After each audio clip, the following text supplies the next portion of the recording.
Hello everybody, in today's video I am going to play as Iran, and my goal is to restore the Persian Empire. And just for disclosure, the reason that the me selecting Iron Man isn't making achievements enabled is because I am using a mod called Demand It. And the reason that I'm using Demand It is just so that I can avoid going to war with the Axis over the Italian states that I need to form Persia. So to start off, my first goal is going to be to change my ideology, as always, but it is going to be a little bit different this time, as I will not be doing a civil war to change my ideology. This is because it will cause too much world tension to do that civil war, and it won't allow me to justify it on a country that I really need to take over in order to really even be able to do this.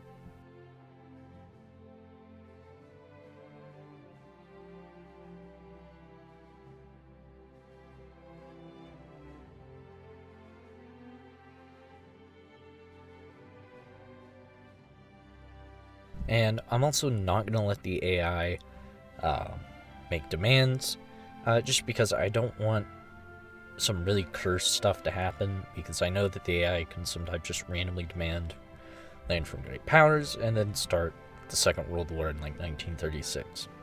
Also, if you want this mod, I will have it down in the description.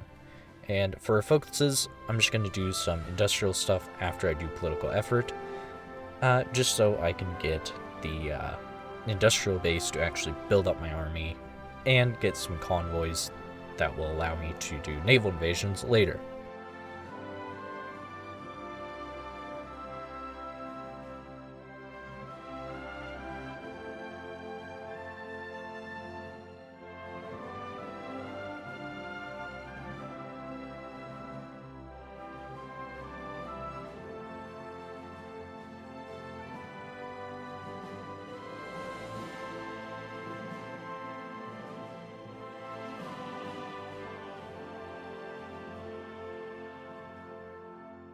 I get lucky with some fascism support events that allow me to change my ideology on pretty early on, and this allows me to get war economy and some higher conscription laws pretty easily, because the fascist leader for Iran actually gives you cheaper political power costs for like changing trade laws and stuff like that. For my doctrine, I'm going to do Grand Battle Plan because, well, the bonuses suits what I'm going to do in this specific campaign. And that nation I was talking about justifying on earlier, well, it was the Dutch.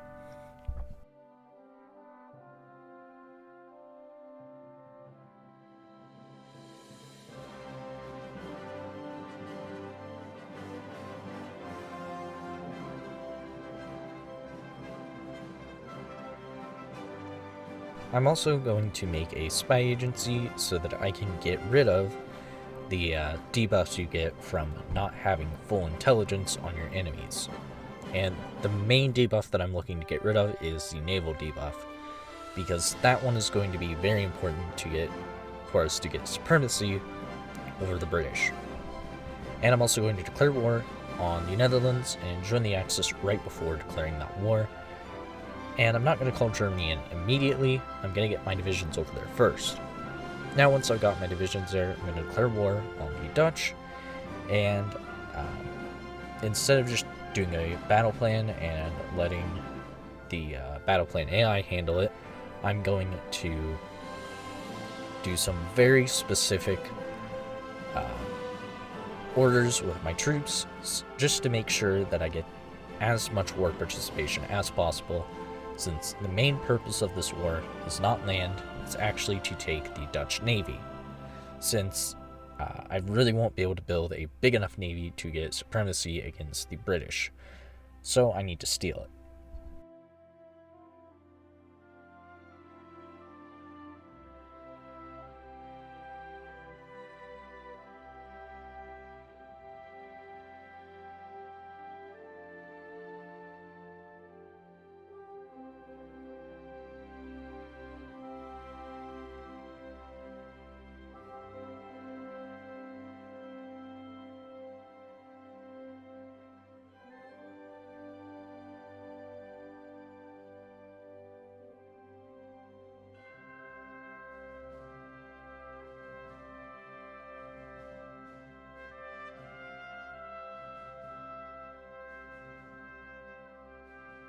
And with the Dutch defeated, I finally have enough war score to actually take their full navy, and I decide to also take a little bit of land. Mainly what I take is Java over in Indonesia, because it has a lot of manpower that I can use. All I need to do to really take advantage of that is to turn off military governor so that I'm not using a huge amount of garrison to prevent that province from revolting.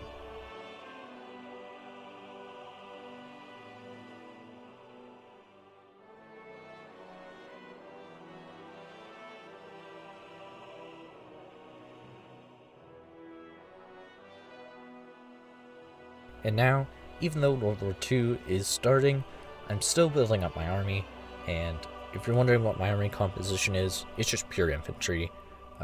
I don't really have the ability to do much else as Iran, so I'm just spamming out infantry divisions, and I'll be using 37 divisions to naval invade Britain, and then 24 divisions will stay back home to defend the land from either British naval invasions, which surprisingly didn't actually happen in this game, and to make sure that the British Raj doesn't invade me.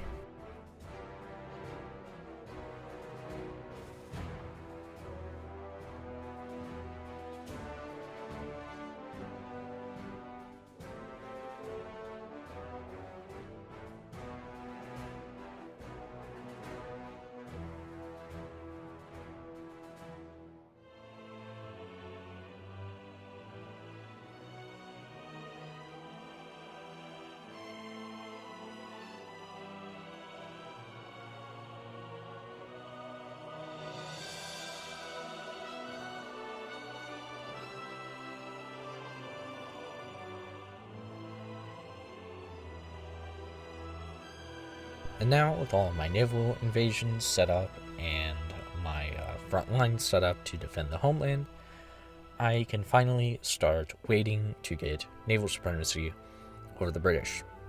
And the British do usually leave the North Sea open, like right before or right after France falls to Germany. And I use that small amount of time where they leave the North Sea open to get my naval invasion off. And from there, we pretty much just wiped out the British by flooding in our troops. And they weren't really prepared for this because they were still trying to fight on other fronts, like in France or in Africa.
And now, with the Allies defeated, I am going to just take what I need in the Middle East, and, well, sadly, we didn't actually get Syria in the War of the Allies because it went to Vichy France. So I don't really get much out of this war, at least not as much as I would like, but it does allow me to at least take states in the Indian subcontinent just to make some better borders. Also, after the War of the Allies is finished, my first target is going to be Vichy France, and I'm also going to start pumping out a lot of divisions. And also, I'm going to use the Demand mod to take over Afghanistan, because while it's not like I'm not going to be able to take over Afghanistan, it's just kind of an annoying war that wastes time when you kind of already know the outcome. And so, with Vichy France, we're going to use the fact that we're in the Axis to very easily win this war and take over Syria. And then I decide to make a little bit of a puppet in southern France, but I wasn't able to make it very big. And then my next target is Iraq.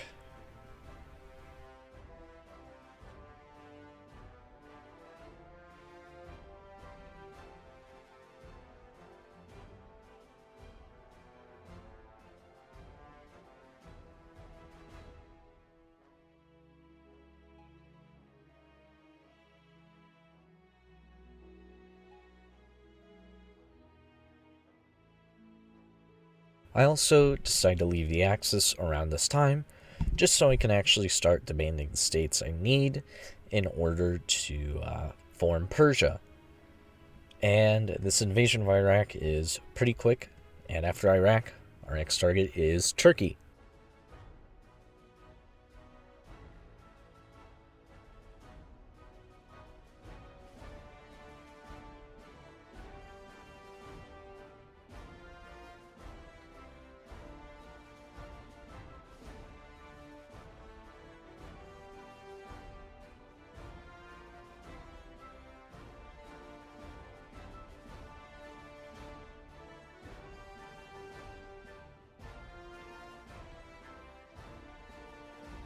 Also, the reason that I'm even able to actually successfully get the states from Italy is because I have way more divisions than they do. And this mod basically relies on your strength compared to the person that you're demanding from. And also, this war with Turkey, in the beginning, it's a little bit, I wouldn't say dicey or anything, but it's just, I thought it was going to take very heavy losses because I wasn't pushing as fast as I was like to, but it didn't take long before I just started to roll through Turkey.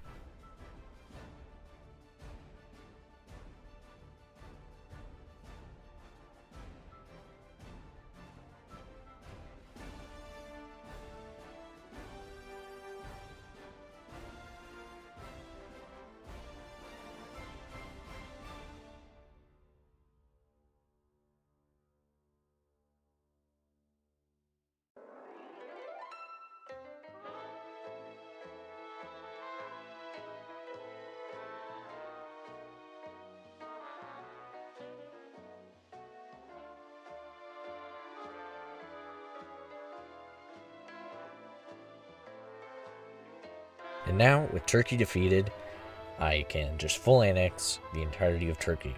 And also, I'd like to mention, the reason I was able to take out Turkey without going toward the Axis is I joined the Axis right before declaring war. I'm not sure if I showed that or not, so that's why I'm mentioning it. But with Turkey taken over, I can finally form Persia. And yeah, this was a pretty fun little campaign. And if you want to see any more little ancient empires restored, let me know. And if you enjoy this kind of content and you want to see more of it, why not subscribe?